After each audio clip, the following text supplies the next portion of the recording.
Welcome to another episode of Rainbow Popcorn. We are 2 out of 3 brothers watching movies through a rainbow lens. How are you, Brett? I am good. I've got the clean bill of health from my doctor. Good. All right. I need a drink because I do, because I'm coughing up a freaking storm because I had the C word again, not cancer. And not the C word you mentioned pre-show. We have a hard rated. Cheers. Cheers. Hard rated. Refreshing. I had the lemon lime, no sugars on the weekend. God, they're good. I still think they're my favourite. And I will say it again, hard rated company. I'm still waiting for that orange one that apparently tastes like Sunkissed. The 8-year-old kid in me that just used to drink Sunkissed and eat Milky Bars. God, do that, but with alcohol. Could you make some kind of I could just put adult vodka in version a of a Sunkissed. Milky Bar? This is not vodka. It is neutral spirit. Well, you neutral spirit with Sunkissed. You could probably make some sort of Milky Bar martini, like a chocotini, but with white chocolate. That sounds not good. Let's talk to Mon. All right. Next time we're at Superbia, I'm sure... We tried something chocolate-related once, didn't we? We tried that choc mint for Christmas cocktail on Two Drink Cinema. I think we tried some choc and cream thing that was meant to look like a nun's habit for Sister Act, and that failed. That we was are a going shot. back in time. That was a shot, I think, the nun's habit, wasn't it? Well, we tried to make a cocktail martini version of it The and failed. choc mint Christmas one was also meant to be warm And with whipped cream and on the creamy, and that's when we said we're not doing any more top. No creamy dairy. cocktails. No dairy in the cocktails. No. There's also no dairy in a hard rated. None of this is to do with the movie that we watched this week, finally, in the cinemas. A nice Indian boy. Yes. Starring Karan and Jonathan. Karan and Jonathan. Yes, our friends. Who, well, we had a Q&A. Yeah, basically Karan. met him. He probably couldn't see me. And Roshin, the director, who are a couple. I didn't know that. And it's cute. And the audience, as they did throughout the whole movie. Oh. Gasp. It was almost a sitcom audience. It was a the very audience we watched it interactive with. audience. The people sitting next to us, right next to me. Yep. After they got their bag off your seat. Well, we entered from the wrong end of the aisle, to be fair. We don't know that. We didn't know that. And then I just kind of stood there while she was chatting. And I didn't say anything because I was hoping that, she has some kind of social decorum, and realised someone was coming to the only 2 empty seats in the row. It might be one of the 2 that has your bag and your, what was it, bag, her umbrella? And something else. Jackets.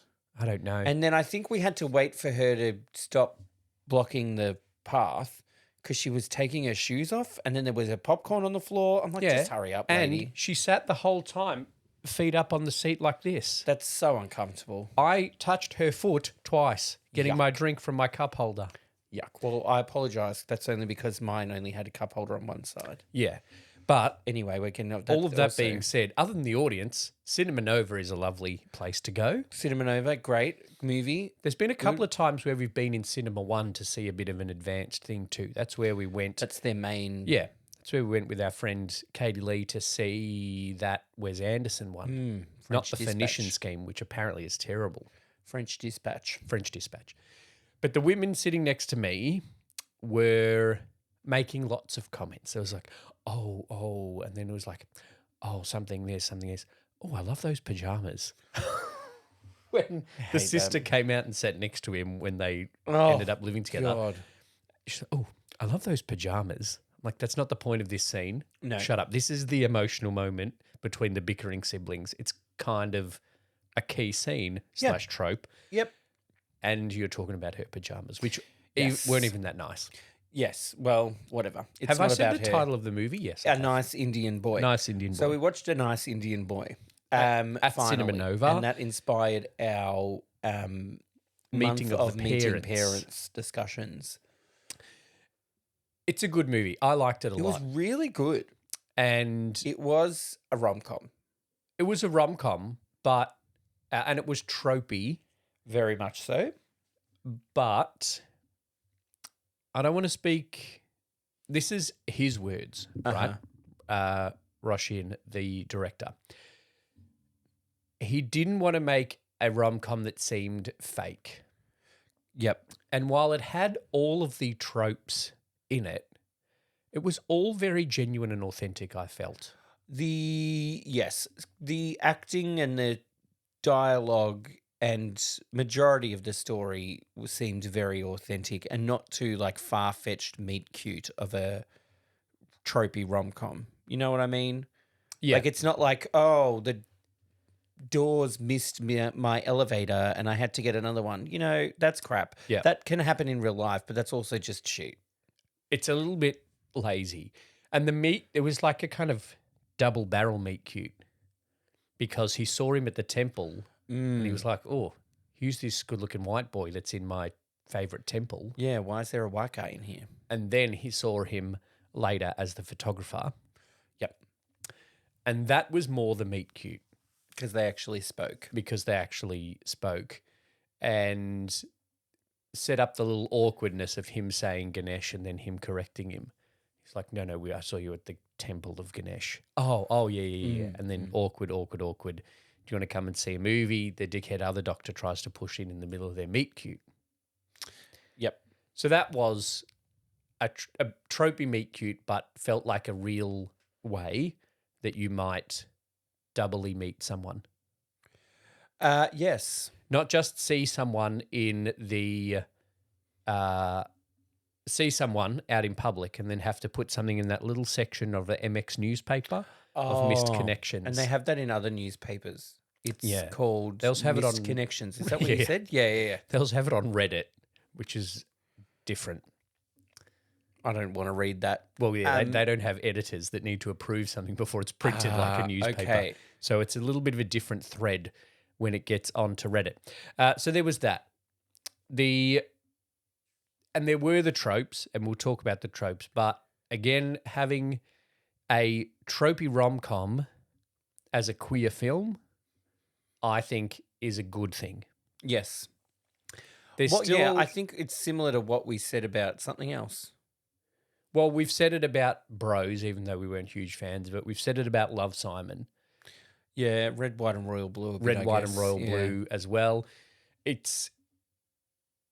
But then I follow this page on Facebook called Gay Buzzer, and they share like gay news and bits and pieces and whatever. Yep.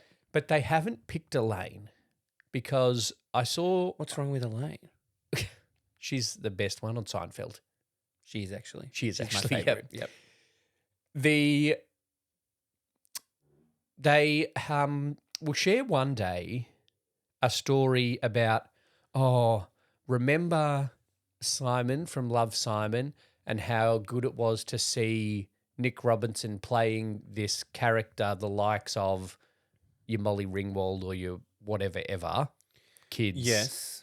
High school rom-com tropes. But then the next day they'll share an article about like, Heartstopper is lying to you and that we shouldn't be seeing gay love stories like this. Like, well, which is it? Well, it's what the gays want Is everything. And they want a TV series or a movie to cover the full breadth of all gay experience, all queer experiences. So, yes, Heartstopper is happy, joy, woo. High school's great for you. You're hooked up with the hot guy, even though anyway. And then they also want it to be like, where is your struggle and homophobia bashing? Yeah. So they want it all in the same thing. But then this same Facebook page will share a thing saying that the reboot of Queer as Folk felt like they were just ticking diversity boxes so that they could tell as many queer stories as possible. Like, so which is it? Yeah. Again. Yeah. You want like, Heartstopper, or this one doesn't have this playing this, or it doesn't have this version of the character. Love, Simon doesn't have this moment. I'm like, we can't have every moment. One more thing on that before we go off and actually talk about the movie that is in the title of this episode. Jesse Tyler Ferguson on his Buy Dinner For Me or something, whatever it's called, podcast, Yep. Okay. was talking about the biggest criticism of the gay relationship in Modern Family came from the gays. Yep. Because he was like, oh, that's not my experience, or you're not telling this story, or this, where's this part of the gay experience? Like Yeah. you said, we want it all in one character. And Jesse Tyler Ferguson was like, no, this is a suburban kid from a mixed family who is a lawyer who has a now boyfriend, adopted kid to husband. That's just one character. Yep. It can't be all the characters. So watch your Philadelphia. Yep. For the homophobia and the AIDS. Yeah. Yep. Watch Modern Family for something different. Modern Family for a little bit different. Watch Will and Grace for a little bit different. Yeah. Watch Love, Simon for a little bit different. Come to Pride of Our Footscray at the end of August and start of September for a whole range of queer stories as I get our little plug-in for Queer and Brief that we're hosting at Pride of Our Footscray's Short Film Festival. Yep. A Nice Indian Boy tropes. Let's talk about it. Okay, Lee. I should have made a list of tropes we So discussed. there's the meet cute. There's the Meet cute. awkwardness at first. Tick. Awkward first date. Tick. First date does not go well. Overprotective / suspicious dad. Yes. Or dad's not right with it at the start. He's not quite there yet. It was interesting, the dad, because it wasn't a I don't approve of this guy dad, but it wasn't explicitly I don't approve of the gay Or dad the whiteness. or the whiteness. It was none of them explicitly. It was just, this is so different to what I had. I've got to come to terms with it as a dad. Yep. Which was a little bit Yep. of the guess who's coming to dinner dad. Like, this Yes. is different for you, so it could be difficult for you. Yeah. This isn't the marriage I expected for my child. And I'm not sure what I can give in terms of advice because I met your mother on our wedding day. Yeah. This is And not also my I'm not a gay. experience. Yeah. But you do you, boo. And that's what we got to eventually with the dad, not Yeah. in those words. Well, maybe he said that. One doesn't have parents. Trope. Oh, yeah. I actually turned to you in the cinema and it was just like, yep, okay. So we need it's called a found family trope. Oh, yes. I'm an orphan. Because he doesn't. And he does make a joke about being an orphan at one point. Mm. No, Jonathan Groff doesn't. Karen Joshi does make a joke about, what, should I just say my white freelance photographer orphan boyfriend? Yeah. They break up They break up. because There's of tears. miscommunications. Lack of communication, yes, is a very rom-com trope. Gay best friend. Gay best friend comic relief. That is, I think, a little bit. We did criticize bros for having a gay best friend, but now seeing it in this context as well, you know, the gays have a gay best friend. Gays have gay best friends. They do. It's a way of life. Yeah. And I think it's a way to show a different type of gay. Mm. Like, he's there Yes. talking about going out on the dating scene and things have changed since you last dated, even though he's talking about something being so 90s. Well, apps that's are the out, other thing. something else is in. The other thing I couldn't quite keep track of was the timeline. So yes, there was it a wedding week? at the Was it a start. month? Sister's wedding at the start. Yep. Then 6 years later. Thank you for spelling that out for me. Yep. Then he meets Jonathan Groff, and then they're in a relationship, and then they move in together. And I just had no idea of how long that took. Did you think you needed to? Only because I would judge them if it went too quickly. Okay. But that's Well- just me. Was it 6 months? Was it a year and a half? Was it 2 years? I was half thinking maybe it was 2 years because the sister said, "Where have you been 8 years?" And so it was 6 years since the wedding, then plus 2. But then I thought maybe she knew the guy she married 2 years before they got married and it was 6 years. So then I couldn't quite understand, and then I realized it doesn't actually matter. I don't think it does matter. Things do seem to move quickly, but that is a rom-com trope. Yes. We don't have the 6 years before somebody awkwardly asks someone's best friend whether or not they think they should propose. It's just like they meet, they date, they move in, they propose, they get married. Yep. It's all seems very quick. Big grand romantic gesture to make up for the breakup. Tick. Grand romantic gesture. 2, there's the one where he inserts himself into the Indian film, the Bollywood film. Yep. And then there's the dancing at the wedding. I didn't mean to do that hand gesture in a Bollywood way. Awkward. But that was racist. Oh, my sensitivity meeting from last episode. I That's need the another one. second warning. So yeah, when he does his big grand gesture and sings Jai Ho by the Pussycat Dolls, Yes. karaoke, There is karaoke as well. which is a rom-com trope. Of course, Jonathan Groff can sing, so why wouldn't you get him to do the karaoke thing? What I also liked about it that was obvious, Yeah. but not bad, was that a lot of it was improv ad lib. Yeah. But I think that if you've got the right people, Yep. then that's going to work. And clearly, the leads can improv. Yes. Well, Jonathan Groff's theatre background. Jonathan can maybe not start the improv, but will go along with it. Well, and that's what they said in the Q&A with the director and star. He also said dialogue is boring. I go, well, sorry, screenwriter. The screenwriter was a white man. That's why I wasn't invited to the Q&A. Yeah. So, yeah, Karan Soni is very, very funny. And he was funny in the Q&A, like naturally funny. Yep. As well as playing somehow the comic relief in a Deadpool movie. Like his even character though is it's already comic a relief comedy. in the Ryan Reynolds can't make a serious movie. He tried once. I haven't seen it. It was bad. Then there's the Jonathan Groff, I think through theatre background is able to go with whatever is going on around him, and that worked really well. And the mum, who is a comedian before she is an actor, was just kind of, I think, given free rein. I think they've just updated the dictionary and under scene stealer, they've just put her face now. Yeah. She's like Indian Melissa McCarthy. Yep. She is to a nice Indian boy what Melissa McCarthy is to Bridesmaids. Yeah. And hopefully she can take off from there. She was very good. She was so funny.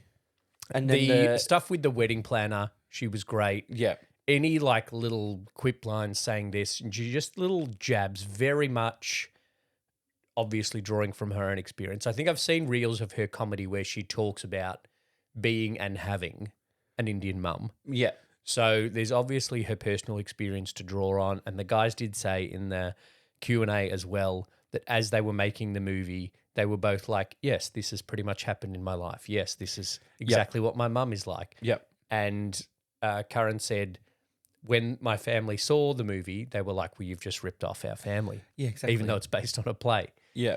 Which shows good writing and good characterization. And even though there's a white screenwriter, I didn't mean that to sound like a slur, then having a star and a director that can bring that personal experience to it is what has obviously made it very authentic. I think that's the most likable thing about the movie. It's very just seemingly authentic. Yeah. And charming. Yeah. Like they seem to, what the director said in the Q&A, he nailed. Like they did what they wanted to in terms of him saying it didn't want it to seem fake. Like it does seem like these are legitimate conversations that people are having. Yeah. That's how they met. That's a legit way to meet. You know what I mean? So it's like, and they have very good chemistry together, the two of them. So that kind of makes it just seem very authentic and real. Well, and I think those two, as obviously you know, Roshin is the director, Karan's the star, but them being a couple obviously have creative influence and input with each other. They ticked all of those boxes. So Roshin was also a doctor, which Karen's character is, and it said funny in the Q&A when they were talking about the improv. He was like that first date scene. I just improved all those boring stories to tell Jonathan Groff by remembering boring things that Roshin had told me. Yep. But Karan was born in New Delhi, and so the born in America Indian family thing is more Roshin's experience, because his parents were born in India and he wasn't. Yes. So they tick all of those boxes and can bring all of that authenticity, which I think is one of the big arguments for people writing and telling and playing their own stories. Yep. I hope that when they were basing a bit of the story off the family that Karan doesn't have a sister, because she's a bitch. She's gone through some things. She's a bitch. Well, She made up for it, but at that time in the dinner, she was a bitch. I think that also adds depth to the story because it's not just about those two guys. It's about the family. Yep. And there's, it opens with Karan being at the wedding and her marrying a nice Indian boy that turns out not to work. And so Yes. there's that contrast of that relationship that was semi-arranged, Yep. that didn't work, the parents, the arranged marriage that did work, and we get that through the mum's speech at the wedding, and then this totally different, not just in the fact that it's two men, that it's an Indian and a American man, these different relationships, this one that is the very traditional one worked, but they assumed it didn't, but it did work, the parents. Yeah. The one that was trying to modernize the tradition didn't work. Yep. And then this very new one, hopefully, will work. I guess we'll see in a nice Indian boy too. child. Oh, They have yeah. a baby A nice by Indian surrogate. boy part to two. her friend. Ugh, I didn't like his friends. The projectionist. Ugh. I liked that joke, though. She comes over and she's like meant to be this really deep, You're a healer. kind of queer woman. You're a healer. And then she's like, I'm a projectionist, which sounds fancy, but also sounds common. But then when she says, I work for AMC, it's like saying, I'm a projectionist at Reading Cinemas Altona. And he just goes, oh, I've heard of that. I've heard of them. Yeah. And then he has 4 pot focaccias. That was great. That was funny. Oh, drugs. That's a bit of a trope. There's Getting modern drunk trope. or high to reveal your feelings Yes. Yeah. is a part of it. Um. I think that's also a cultural thing. Drink and drugs often come up in cultural movies because there will be a culture that doesn't drink or isn't big into this or is very Or traditional. like My Big Fat Greek Wedding, he's a vegetarian. Yeah. But you can eat lamb. Yeah. Yep. I did like the combination of a queer story and a cultural story in the one. Yes, I think it does both well. Yep. But it's not like it's one difference isn't the main issue. It's not so much that we're fine with you being gay, but you should have married an Indian boy. Yep. And it's not we want you to marry a white person, but we don't wish you were gay. Yeah. That made sense. Yes. We'd be okay if it was a white woman It's just or an all Indian boy. a lot. Like in Guess Who's Coming to Dinner, they were like, 1, we don't know this person. Yes. 2, he's black. And both of them we kind of have an issue with, but we'll get over it. We don't really have an issue with it. It's just a shock at the moment. Yeah. It's 2 hours of movie in 2 sentences. Well done. Yeah, so I wrapped that up quicker than Spencer Tracy at the end of it.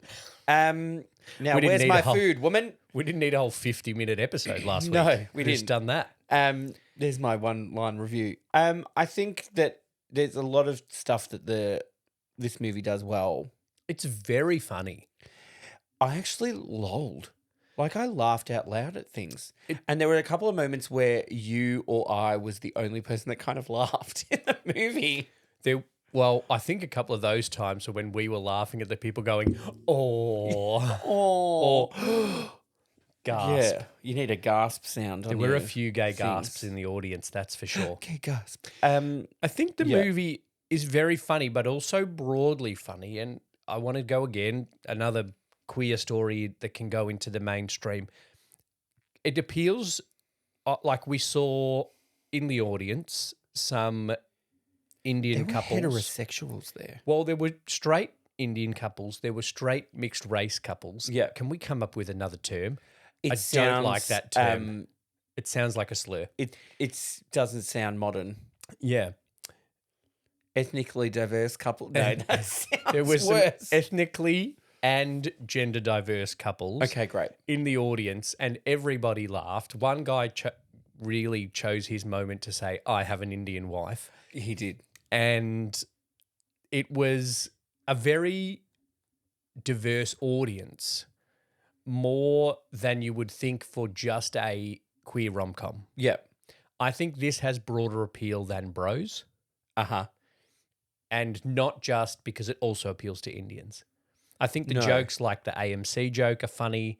I think the joke of him having too many pot focaccias is funny. I think it's also less, I don't want to say less gay than Bros. Like, Bros is very gay. That is, but that is the point of Yes. the movie. I was going to say the point of Billy Eichner. Probably both are true. The point of Billy Eichner and that movie is to be like, look at the gays. Yes. But whereas this was just, it's a rom-com, they happen to be gay. Yes. And different ethnicities. And the gay best friend is a different ethnicity. Okay, best friend. I did not He- enjoy all of that, especially him at the wedding where he was just like, special comments. It was like Dermot Burden, the football, but No. like coherent. He was just Yeah. like, oh, they're married. I'm like, yeah. And then, oh, Slay Queen. Do you groan. think he was there because us white people watching the movie, there's no point where the officiant says, you are now husband and husband. I Right. I didn't enjoy it. But there's also at no point where the fans say slay, and maybe the straight guy that brought his Indian wife doesn't know what slay means. And so he has to say slay queen. And so the white straight man in the audience can go, oh, it's a gay thing. Oh, like the drag queens say. Yeah. Do you think he was there a little bit Greek chorus-like A little bit. in keeping the audience and the Indian grandma, I assume, that he just made friends with? Yep. That was odd. I think that's I a didn't trope like too. that. I didn't like that. No, I didn't. I think that was probably the one bit of That was the weakest bit of the movie. lazy writing Yeah. for me. Sorry, Eric. But other than that, it was good. I I teared up. okay, can I guess? Yeah. Okay. Basically anything to do with the dad. When him and Jonathan Groff are cooking. When do they cook? When he's When chopping up the Jonathan Groff dates. and the dad are cooking, and then he gives him a little kiss on the head. Yeah. Yes. Yep. A little teary moment there. Um, Thought you meant when Karan Soni and him are cooking. I'm like, they're not cooking. They just argue over saffron. Yeah. The wedding, the dance at the wedding? The dance at the wedding. Okay, yep. And I wonder if it's anything to do with the sister. Was it when No. they were watching Out TV for Love of the Dilfs? No. No. That was funny though. Okay. When Because that show is trash. when the mum did the speech, Very good. and the dad teared up. Yeah. I teared up. Yeah. The Love of the Dilfs, I like how he turned to him and goes, that twink came into the hospital and didn't make it. And then they showed it on the thing. R.I.P. Twink. R.I.P. Twink. Oh, Because that's what they call them in the show. There's twinks and dilfs. I assumed that. Okay. It's just I a don't general have an term, Out so TV subscription. I probably should, considering the podcast that we host. There's not much on there. Well, we're getting into the mainstream It's now. hosted by Stormy Daniels. So there you go. Well, that gives a very good indication of the type of show that it is. Whereas the gay dating one in the UK is hosted by Danny Minogue. Oh, yeah. Wasn't the Gay Bachelor hosted by Lance Bass or something? I don't know, probably. Lance Bass I don't is think the there one... was a gay bachelor. No, they tried a Gay Bachelor. No, they did, didn't they? Was it Lance Bass or someone else? I feel like it was Lance Bass. He's married to Tom Daly. No, Dustin Lance Black is married to Tom Daly. Okay. Lance Bass is with that guy. Oh, I'm sorry that I got Dustin Lance Black confused with Lance Bass. Lance is a very gay name. Generic white gay ex-pop stars. Speaking of funny references in this thing, the Out TV stuff was funny. The Out TV When stuff she was calls funny. him at the start and he's like, I was watching the Out TV, you know, the TV for out gays, and I was watching Milk. And he's like, wow. And then she basically gives him the plot of whole Milk. movie. Yeah. Like, and then he And died. then he doesn't like the gays, and so he killed the milk. And he goes, oh, wow. Can we cut that scene out? And when we review Milk, Yeah. we have reviewed Milk, Yeah. and then put that into our Milk review. The other reference that I really loved, Yes. you know what TV show got referenced, Lee? Oh, ER. ER. Yeah. So you don't talk about medical stuff on a date. And you go, nobody wants to watch ER, and then they're horny. Well, maybe when George Clooney was on it. But then he said season 16 onwards is still some of the best TV on at the moment of Grey's Anatomy. No, see, that's just wrong. Yeah. It all went down after like season 5. Anyway, I love I'm not that they're gonna go still into that. trying, though. Gosh, you know what they did do well? They did do the COVID episodes well, Grey's Anatomy. Oh, really? Yeah. Okay. Let's go back and look at that then. Yeah, I think what season are they on? Like 19, maybe? I think 20 or 21. Yeah. The Yes. other trope that we haven't mentioned is that the mum is a bit more supportive than the dad, Yeah. because that is Katharine Hepburn. Yeah, that is a trope, but in this it doesn't seem because of beliefs as much as it is that's just because who he is. The dad's just not. Yeah. But I suppose that's the trope, Brett. Thank you. Okay. Brett That's- just worked out that trope in real time for everybody for you to listen to. Brett understanding what the trope You know, is. because a lot of the time it is. Dad say hates it. Happiest Season. Yeah. Mary Steenburgen's more supportive because she doesn't have so much of a problem with the gays. Well, also Mary Steenburgen becomes more supportive because she sees how Victor Garber's down reaction. It's not a Reddit thread. His Thumbs negativity. down. Yeah. He his literally, thumbs she down. came out and he went up to her and went, like fucking Joaquin Phoenix. dead. She, Am I not merciful? Sorry. She becomes more supportive because was not a great she can see the impact, and the loving mother thing kicks in. Yep. That's a kind of sub part of the trope Yep. of I have to be supportive now because my husband is such an asshole. Not that Victor Garber was an asshole, but I suppose he was, but she was as well, the daughter. Yeah. That's part of the trope. But I don't think that's the case in this one. Like he just doesn't. It's not that he's not supportive. It's that he's not openly supportive. As in, he doesn't He doesn't get it. vocalize it. He doesn't get it and doesn't vocalize one way or the other. Yeah. But I also think, and this is what Curran said in the Q&A afterwards, his mum is like that. Yep. Too supportive to the point of like saying to other people's Yes. parents, when your son comes out, come and talk to me. Oh, yes, he will.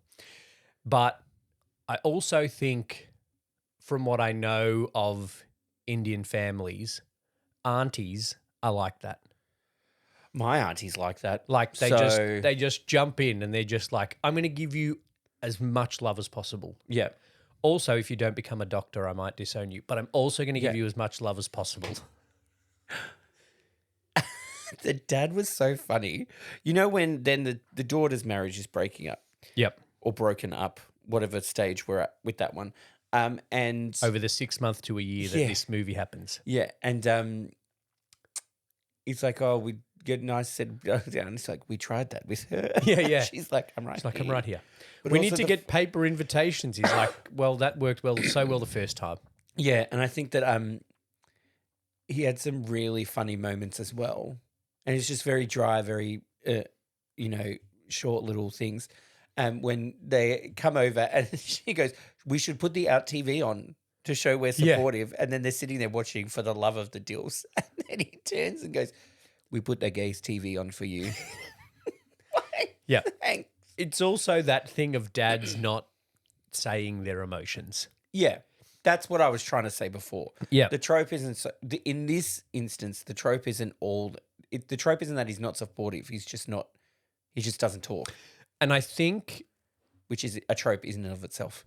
yes, but I also think in the context of the queer experience, we assume that no communication is bad communication.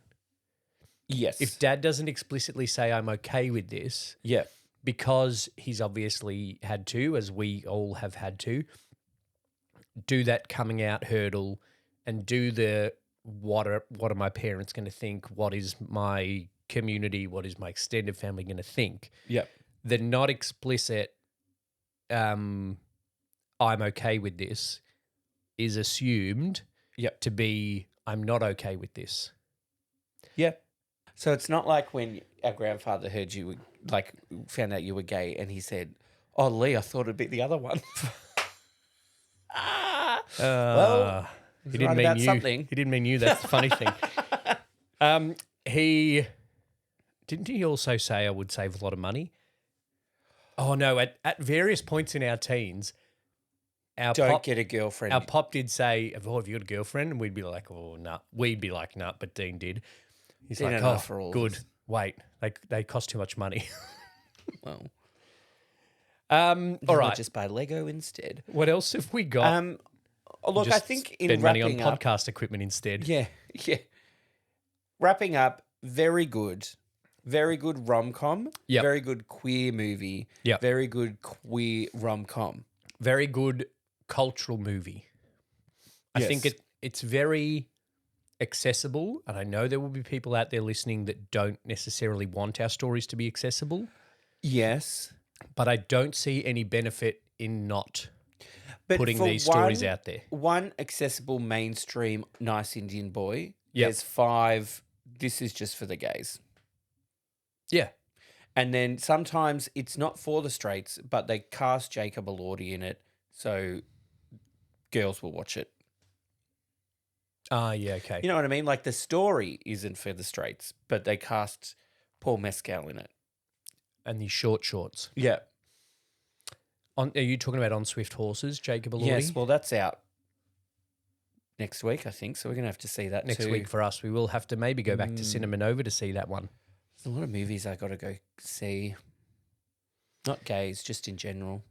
I need to go see Jonathan Bailey's Slutty Little Glasses. I like Cinema Nova, right? I said that at the start of the episode.